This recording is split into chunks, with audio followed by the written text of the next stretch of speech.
हर हर महादेव मेरे प्यारे भक्तों। आज हम आपको बताने जा रहे हैं कि प्रसाद का हमें क्या करना चाहिए। कभी कभी तो प्रसाद मिलता है हमें, तो हम तो उसको पा लेते हैं, मतलब ग्रहण कर लेते हैं, उसको तत्काल ही ख़त्म कर देते हैं। लेकिन कभी कभी हमारे सामने ऐसी दुविधा आ जाती है, प्रसाद को लेकर हम करें तो क्या करें। कभी कभी कुछ ज़्यादा ही प्रसाद मिल जाता है, कुछ ताज़ा मिठाइयों का प्रसाद चढ़ता है तो वो तुरंत खराब होने का डर भी रहता है। किसी ने लिया, पूजा किया और मिठाइयों को प्रसाद बांट दिया, और अगर आप उसे नहीं खा पाए, आप उसे घर में ले आते हैं और फिर उसको आप रख देते हैं। प्रसाद रखने के बाद होता क्या है कि वो रखा रह जाता है, और अगर हम भूल भी गए तो फिर अगले दिन हमें खाना होता है, और अगर हम अगले दिन ना खाएं तो वो ताज़ी मिठाइयाँ रहती हैं, वो ताज़ी मिठाइयों का जो है ख़राब भी हो जाना बनता ही है, क्योंकि भाई वो बनाई गई रहती हैं और उसमें कुछ केमिकल तो पड़ा नहीं रहता है कि भाई ख़राब नहीं होगा। तो कुछ प्रसाद ऐसे होते हैं कि हमें तत्काल ख़त्म कर देने चाहिए, ज़्यादा जल्दी से जल्दी। लेकिन अगर फिर भी अगर प्रसाद घर में बच जाए, फिर हम उसे का क्या करें। अभी हम इधर उधर फेंक देंगे, वो अपमान होगा भगवान का। तो सबसे पहले तो हमें प्रयास यही करना चाहिए कि जो भी प्रसाद हमको मिला है उसे हम ग्रहण कर लें।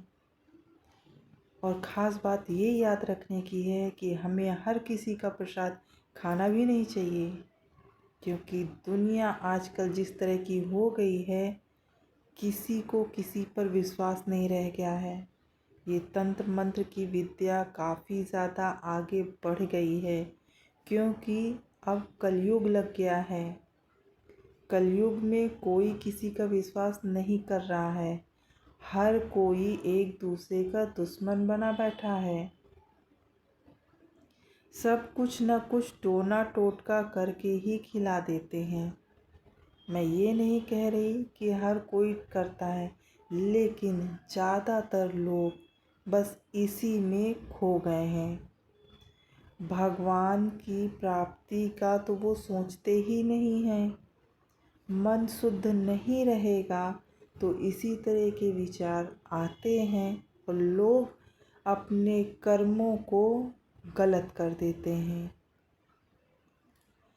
खैर, कर्मों की बात हम फिर कभी करेंगे। आज हम प्रसाद की बात जो करने जा रहे हैं उस पर हम ध्यान देते हैं। प्रसाद हमारे लिए बहुत मायने रखता है, और अगर किसी ने प्रसाद दे दिया तो आप बिल्कुल स्वच्छ मन से, पूरे विचार से, जो भी आपके इष्ट हों उनका नाम लीजिए और ग्रहण कर लीजिए। कोई कुछ भी कर दे उससे फ़र्क नहीं पड़ता।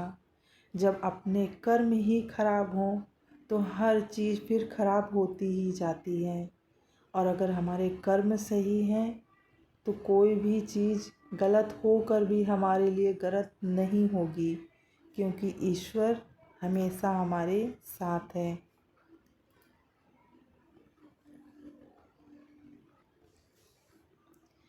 अच्छा, बहुत से लोग पूजा पाठ करते हैं, कथा भागवत रखते हैं, पूजा आरती हो जाती है तो फिर प्रसाद बांटते हैं। कभी कभी काफ़ी ज़्यादा मात्रा में प्रसाद आ जाता है, घर के लोग थोड़ा थोड़ा ही खाते हैं, लेकिन ज़्यादा हो ही जाता है, रखा रहता है। फल वगैरह हुई, ताज़ी मिठाइयाँ हुई, दूध की बनी हुई, तो वो ख़राब होने के चांसेस और ज़्यादा रहते हैं। अच्छा, तो हमें करना क्या चाहिए। और अगर आपका मन नहीं भी है कि हाँ चलिए, हमारा मन नहीं है प्रसाद लेने का, फिर भी अगर मिल गया है, आप ना नहीं कह पा रहे हैं, और फिर अब खाने का भी आपके पास समय नहीं बचा, या आप भूल गए, आपका प्रसाद रखा रह गया, खराब होने से अच्छा है कि वो किसी और के पास चला जाए। ये भी तो हो सकता है। तो प्रसाद को आप क्या कीजिए, मैं बताती हूँ कि कभी भी कोई भी प्रसाद आपको मिला है, अगर आप नहीं खा पा रहे हैं तो सबसे अच्छा है कि आप उसको ले जाकर किसी भी जानवर को दे सकते हैं। क्यों? क्योंकि हम इंसान हैं, हम पूजा पाठ कर सकते हैं, हमें भगवान का पूरा फल प्राप्त हो जाए, है ना? भगवान हमको आशीर्वाद दे दें। और जानवर है, वो पूजा पाठ नहीं कर सकता, उसको भी तो आशीर्वाद मिलना चाहिए ना। तो आप ये कर सकते हैं, आपका मन साफ है, आपके अंदर कोई भी गलत भावना नहीं है, तो आप वो प्रसाद ले जाकर गाय को या किसी भी जानवर को, मीठी चीज़ें हैं तो आप ज़मीन में मतलब ऐसी जगह डालना है कि किसी का पैर वगैरह ना पड़े, गंदा नहीं होना चाहिए। बस ये है कि कोई भी जानवर हो, जीव जंतु हो, उसको ग्रहण कर ले, उसको भी मुक्ति मिलनी चाहिए। हो सकता है भगवान आपके द्वारा उसकी मुक्ति लिखे हों, तो उसका जीवन भी संवर सकता है आपके एक ये छोटे से कार्य करने पे।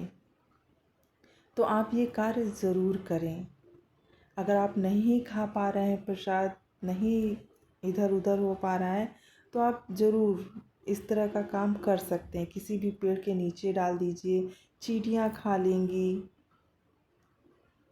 उनके अंदर भी आत्मा है, हमारे अंदर भी एक आत्मा ही है जो कैद है, सिर्फ शरीर का फ़र्क है। ये जो आकार बहुत तरह के हैं ना, बस उन्हीं का फ़र्क है और बाकी कोई भी फ़र्क नहीं है। तो उनको भी मुक्ति मिलेगी, उनको भी जो है भगवान का विशेष फल प्राप्त होगा। अगर आप ये छोटा सा काम कर देंगे, यकीन मानिए आपको इतना पुण्य मिलेगा ये काम करके, जिससे कि आपके घर की सारी बाधाएं, सारी बलाएं दूर हो जाएंगी, आपके हर एक काम बनते चले जाएंगे। तो अगली बार से प्रसाद को इधर उधर फेंकने के बजाय खराब होने से पहले आप किसी को भी दे दीजिए और उसका विशेष फल आपको ज़रूर मिलेगा। तो चलिए दोस्तों, मिलते हैं आप लोगों से नेक्स्ट वीडियो में।